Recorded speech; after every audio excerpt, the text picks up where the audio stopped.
एक बोइंग 740 जिसमें on board थे 524 लोग। 24,000 फीट्स पर अचानक जहाज की टेल हवा में अलग हो जाती है। फ्लाइट क्रू के पास ना कंट्रोल्स बचे थे, ना ही डायरेक्शन केबिन में ना था ऑक्सीजन और ना ही एयर प्रेशर। लेकिन उसके बावजूद वह अगले 45 मिनटों तक जहाज को हवा में कैसे रखते हैं। यह कहानी है इंसानी हौसले, इंजीनियरिंग फेलियर और एक ऐसी फ्लाइट की जिसमें किसी किस्म का कंट्रोल नहीं बचा था। और वह फ्लाइट थी जापान एयर 123। 8.8 हिस्ट्री की वीडियोस में एक बार फिर से स्वागत है। 12वीं अगस्त 1985 को जापान एयरलाइन का एक बोइंग 740 टोक्यो के हनीदा एयरपोर्ट पर खड़ा पैसेंजर्स को ऑन ऑफ कर रहा था। ठीक 1 घंटे के बाद इसे दोबारा से टेक ऑन ऑफ करके ओसाका जाना था। हजारों लोग रोजाना टोक्यो से ओसाका का सफर करते हैं, पर आज का दिन कुछ एक्स्ट्रा ही बिजी था, क्योंकि जापानीज हॉलिडे सीजन ओबॉन के लिए लोग अपने अपने होम टाउन्स जा रहे थे। हनीदा एयरपोर्ट पर जहाज की सफाई के बाद जापान एयर 123 में 509 पैसेंजर्स और 15 क्रू मेंबर्स ऑन बोर्ड हुए। क्रू के लिए यह एक रूटीन की फ्लाइट थी, पर पैसेंजर्स को इल्म नहीं था कि जिस जहाज में वह सफर करने जा रहे हैं वह बरसों पुरानी एक कमजोरी का शिकार है। एक ऐसा हौलनाक मसला जिसका ना पायलट्स को इल्म था, ना ही फ्लाइट इंजीनियर को। बिजी शेड्यूल की वजह से इस खास बोइंग 747 की यह आज की 6th फ्लाइट होने वाली थी। 3 कॉकपिट क्रू की बात की जाए तो इसमें 49 ईयर्स के कैप्टन मासामी टाकाहामा फ्लाइट को लीड करेंगे, जिनका टोटल 12,000 घंटों का एक्सपीरियंस था। फर्स्ट ऑफिसर 39 ईयर्स के युटाका ससाकी थे, जिनकी कैप्टन के लिए प्रमोशन होने का प्रोसेस ऑलरेडी चल रहा था और यह फ्लाइट उनकी प्रमोशन के लिए सबसे अहम थी। इनका टोटल 3900 घंटों का एक्सपीरियंस था। थर्ड कॉकपिट क्रू में 46 साल के फ्लाइट इंजीनियर हिरोशी फकोडा थे, जिनका काम पायलट सीट्स के पीछे बैठकर जहाज के टेक्निकल मसलों पर नजर रखना था। कॉकपिट क्रू की काबिलियत देखकर यह कहना गलत नहीं होगा कि 509 पैसेंजर्स की जान बिल्कुल महफूज हाथों में मौजूद है।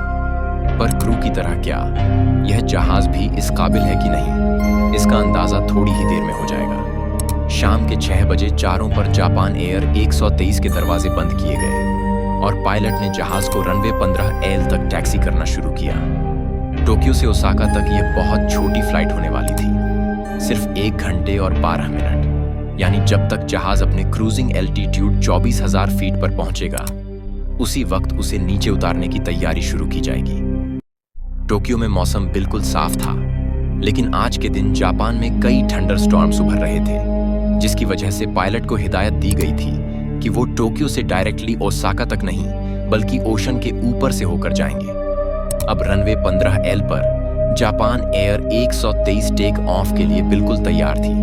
6:12 पर कंट्रोल टावर से परमिशन मिलने के बाद पायलट ने जहाज के थ्रस्ट लीवर्स ऊपर किए और कामयाबी से टेक ऑफ कर गया।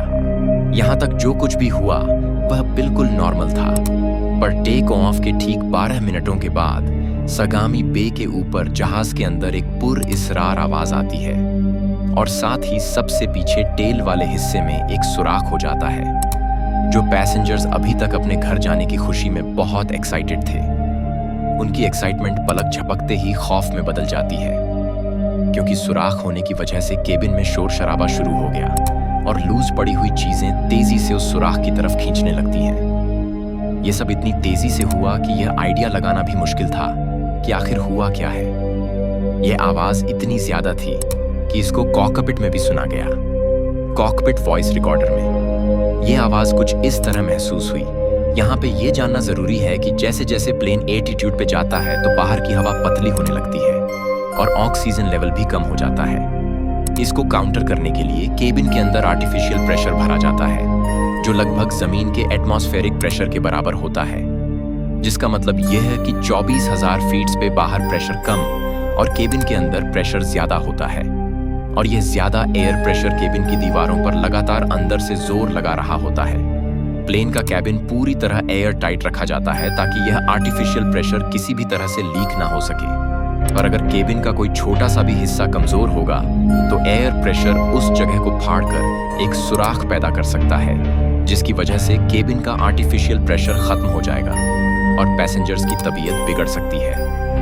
इसके अलावा ऑक्सीजन लेवल कम होने की वजह से सांस लेने में दुश्वारी भी हो सकती है। जापान एयर 123 में भी कुछ ऐसा ही हुआ था, पर अभी तक दोनों पायलट्स को इसका इल्म नहीं।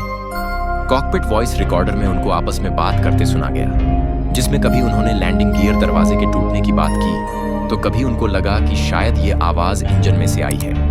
पर हकीकत ये थी कि फ्यूजलार्ज का सबसे पिछला हिस्सा जहाज से अलग हो चुका था और साथ ही वो रडर को भी ले उड़ा। फ्यूजलार्ज की टेल फट जाने की वजह से अब केबिन में प्रेशर मेंटेन नहीं हो पाएगा। पर रडर जो टेल पर लगे इस हिस्से को कहते हैं, इसके अलग होने का मतलब है कि जहाज अब दोनों पायलट्स के कंट्रोल से बाहर जाने वाला है। रडर का काम जहाज की ओर मूवमेंट को कंट्रोल करना होता है। कोई भी जहाज जब टर्न लेता है तो इस मूवमेंट को रोल मूवमेंट कहा जाता है। नोज अप या नोज डाउन करने की मूवमेंट को पिच कहते हैं, जबकि हॉरिजॉन्टली नोज की डायरेक्शन लेफ्ट राइट होने को और मूवमेंट कहा जाता है। सिंपल अल्फाज में कहा जाए तो जापान एयर 123 करीब 24,000 फीट पे रडर ना होने की वजह से न सही से टर्न कर पाएगी और ना ही लैंडिंग करते वक्त अपने आप को रनवे अलाइन कर पाएगी। पर इससे भी ज्यादा खतरे की बात यह है कि दोनों पायलट्स को रडर निकल जाने की कोई खबर नहीं। जहाज अब पहले की तरह स्टेबल नहीं रहा और वह अपने आप लेफ्ट राइट झूलने लगता है, जिसको कंट्रोल करना ऑटो पायलट के बस की बात नहीं थी। नीचे जमीन पर एक शख्स ने जहाज की मूवमेंट को देखकर कुछ गड़बड़ महसूस की और एक फोटो खींच ली। इस फोटो में साफ साफ नजर आ रहा है कि रडर का हिस्सा टेल से गायब है। दोनों पायलट्स अभी तक कुछ समझते कि केबिन क्रू को अनाउंसमेंट करते सुना गया, जो पैसेंजर्स को अपनी सीट पर बेल्ट बांधकर बैठने की हिदायत दे रहे थे। उधर कॉकपिट में मौजूद कैप्टन को मामला गड़बड़ लगा, तो सबसे पहले उन्होंने ट्रांसफॉर्डर की फ्रीक्वेंसी 703 पर रख दी, जो कि एक यूनिवर्सल डिस्ट्रेस सिग्नल है। यानी अब तमाम कंट्रोल टावर्स को पता चल जाएगा कि जापान एयर 123 इमरजेंसी सिचुएशन में है। कैप्टन ने फैसला किया कि जहाज को वापस टोक्यो में लैंड किया जाए, पर क्या प्लेन ऐसा करने के काबिल भी है या नहीं। सबसे पहले उन्होंने कंट्रोल टावर को इमरजेंसी सिचुएशन के बारे में बताया और वापस टोक्यो लैंडिंग की परमिशन मांगी। कंट्रोल टावर ने कैप्टन को 90 डिग्री टर्न लेकर टोक्यो में लैंड करने की परमिशन दे दी। फर्स्ट ऑफिसर जो कंट्रोल्स पर बैठे थे, उन्होंने प्लेन को राइट की तरफ मोड़ा, ठीक 40 डिग्री के एंगल में। पर दोनों पायलट्स यह देखकर मजीद खौफजदा हो गए कि प्लेन का एंगल 40 डिग्री से काफी ज्यादा था। इस मौके पर कैप्टन को चिल्लाकर फर्स्ट ऑफिसर को बोलते सुना गया कि बैंक एंगल कम करो, पर एंगल किसी सूरत कम नहीं हुआ। को पायलट ने बार बार कोशिश की, पर प्लेन उसके किसी भी इनपुट का जवाब नहीं दे रहा था। इतने में फ्लाइट इंजीनियर ने दोनों पायलट्स को बताया कि हाइड्रोलिक प्रेशर तेजी से कम हो रहा है, और देखते ही देखते हाइड्रोलिक प्रेशर 0 पे आ गया। यही वह पॉइंट था जब कॉकपिट में मौजूद तीनों क्रू मेंबर्स को पता लग गया कि प्लेन अब उनके कंट्रोल से बाहर निकल चुका है। जिनको पता नहीं तो उनको बताते चलें कि प्लेन के जितने भी कंट्रोल्स होते हैं, जिसमें लेफ्ट राइट टर्न के लिए लगे एलरॉन्स, पिच के लिए एलिवेटर्स, स्पीड कम करने के लिए फ्लैप्स, इन सबको फ्लाइट के दौरान, खास तौर पर जब 1000 किलोमीटर पर आर की विंड सामने से लग रही हो, हाथ से हिलाना नामुमकिन होता है। इसीलिए इनको हाइड्रोलिक प्रेशर की मदद से मूव किया जाता है। और जापान एयर 123 की जो टेल टूटी थी, वह अपने साथ कुछ हाइड्रोलिक पाइप्स को भी फाड़ चुकी थी। यही वजह थी कि अब जहाज का पूरा हाइड्रोलिक प्रेशर भी खत्म हो गया और कॉकपिट के कंट्रोल्स किसी शो पीस की तरह रह गए। 24,000 फीट की बुलंदी पर जापान एयर 123 कई मसलों का शिकार हो चुकी थी। केबिन प्रेशर खत्म हो चुका था, ऑक्सीजन मास्क निकल आए, हाइड्रोलिक प्रेशर खत्म होने की वजह से इसके कंट्रोल्स नाकारा हो चुके थे। और सबसे खतरे की बात यह कि अब पैसेंजर्स और पायलट्स को लो प्रेशर की वजह से हाइपॉक्सिया होने लगा। हाइपॉक्सिया उस कंडीशन को कहते हैं जब बॉडी में ऑक्सीजन लेवल कम हो जाने की वजह से कंफ्यूजन हो जाती है, फैसले करना मुश्किल हो जाता है, मूवमेंट्स स्लो हो जाती हैं और यहां तक कि इंसान बेहोश भी हो जाता है। इतने में केबिन क्रू को ऑक्सीजन मास्क लगाने की अनाउंसमेंट करते सुना गया। अगस्त को जो भी हुआ, संगीत। अब जापान एयर 123 बुरी तरह रोल मूवमेंट करके पैसेंजर्स को डरा रही थी। दोनों पायलट्स के पास अब सिर्फ एक ही चीज के कंट्रोल्स बचे थे और वो है इंजन के कंट्रोल्स। कैप्टन ने सिर्फ इंजन के कंट्रोल्स को इस्तेमाल करके प्लेन को रोल मूवमेंट से निकालने की कोशिश की। अगर जहाज को राइट टर्न करवाना है तो फिर लेफ्ट साइड के इंजन्स की पावर बढ़ानी होगी और अगर लेफ्ट टर्न कराना है तो राइट साइड के इंजन्स की पावर बढ़ानी होगी। इसी तरह रोल मूवमेंट में जब जहाज राइट की तरफ बैंक करेगा तो सिर्फ राइट इंजन्स की पावर एक खास वक्त तक बढ़ाकर उसे दोबारा सीधा किया जा सकता है। इसी तरीके को इस्तेमाल करते हुए पायलट्स ने जहाज की रोल मूवमेंट पर काफी हद तक काबू पा लिया। अब उनका मिशन सिर्फ एक ही था कि जहाज को जल्द अज जल्द टोक्यो एयरपोर्ट पर वापस लैंड करवाया जाए, पर उससे पहले जहाज को जमीन के करीब लाना होगा ताकि केबिन में प्रेशर बढ़ सके। इस काम के लिए वैसे तो एलिवेटर्स काम आते हैं, जो अब हाइड्रोलिक प्रेशर न होने की वजह से बेकार पड़े थे। लिहाजा कैप्टन ने लैंडिंग गियर डाउन करने का आइडिया दिया। लैंडिंग गियर जहाज में एक्स्ट्रा ड्रैग पैदा करता है जो स्पीड को कम कर सकता है, पर यह लैंडिंग गियर भी हाइड्रोलिक प्रेशर से ही खुलते हैं। लिहाजा कैप्टन ने लैंडिंग गियर को अपने ही वजन पर खोलने का इरादा किया और खुशकिस्मती से वह खुल भी गए। अब 6:45 पर जापान एयर 123 ओटसुकी नामी शहर के ऊपर एक गोल चक्कर लगाता है और उसका एल्टीट्यूड 24,000 फीट से 13,500 फीट हो जाता है, जो कि पायलट्स की एक बड़ी कामयाबी थी। केबिन में प्रेशर और ऑक्सीजन दोनों बेहतर हो जाते हैं, पर खतरा अभी तक टला नहीं। उनको यहाँ से राइट टर्न लेकर टोक्यो की तरफ जाना था, पर सिर्फ इंजन कंट्रोल्स के जरिए प्लेन को टर्न करना पायलट्स के लिए बहुत मुश्किल पैदा कर रहा था। अगर वह इंजन का थ्रस्ट बढ़ाते तो प्लेन की नोज काफी ऊपर हो जाती, जिससे स्पीड भी कम हो रही थी, और अगर स्पीड ज्यादा कम हुई तो प्लेन इंस्टॉल करके जमीन पर गिर सकता है ना चाहते हुए। अब जहाज जापान के पहाड़ी इलाके में दाखिल हो गया। कम एल्टीट्यूड पर बिना कंट्रोल्स के जहाज को टोक्यो की तरफ मोड़ना एक इम्पॉसिबल टास्क लग रहा था। 6:48 पर कैप्टन को फर्स्ट ऑफिसर को यह बोलते सुना गया कि राइट टर्न करो, आगे पहाड़ है। संगीत पर शायद सिर्फ इंजन कंट्रोल्स की मदद से इतने बारीक टर्न लेना पॉसिबल नहीं था। इस वक्त कॉकपिट में तरह तरह के अलार्म्स बजते हुए भी सुने गए, न चाहते हुए भी। जहाज टोक्यो से बहुत दूर माउंटेन रेंज के ऊपर सिर्फ 6,800 फीट्स पे आ चुका था।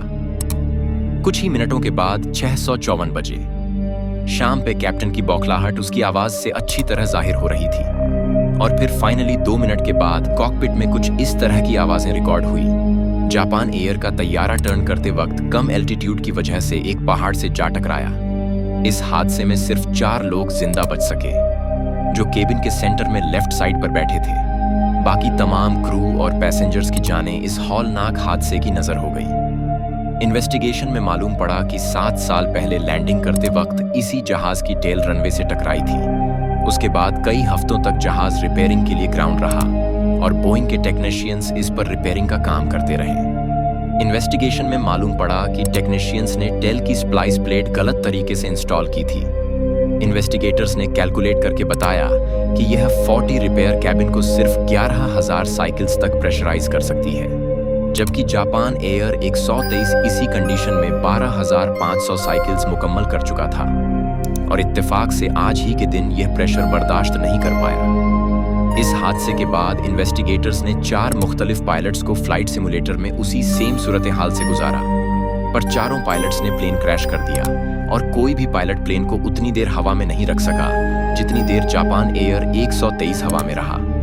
यह काफी हैरानी की बात है, क्योंकि सिमुलेटर में बैठे पायलट्स के पास 2 बहुत बड़े फायदे थे। एक तो उन्हें पहले से पता था कि मसला क्या है, और दूसरा उनके जहन में यह सुकून था कि उनकी जान नहीं जाएगी। इन कंडीशंस को देखते हुए यह कहना गलत नहीं होगा कि जापान एयर 123 के दोनों पायलट्स ने आखिरी दम तक जहाज को कंट्रोल करने की बेहद कोशिश की और उसे 45 मिनटों तक हवा में ही रखा। उम्मीद है 8.8 हिस्ट्री की यह वीडियो भी आप लोग भरपूर लाइक और शेयर करेंगे। आप लोगों के प्यार भरे कमेंट्स का बेहद शुक्रिया। मिलते हैं अगली शानदार वीडियो में।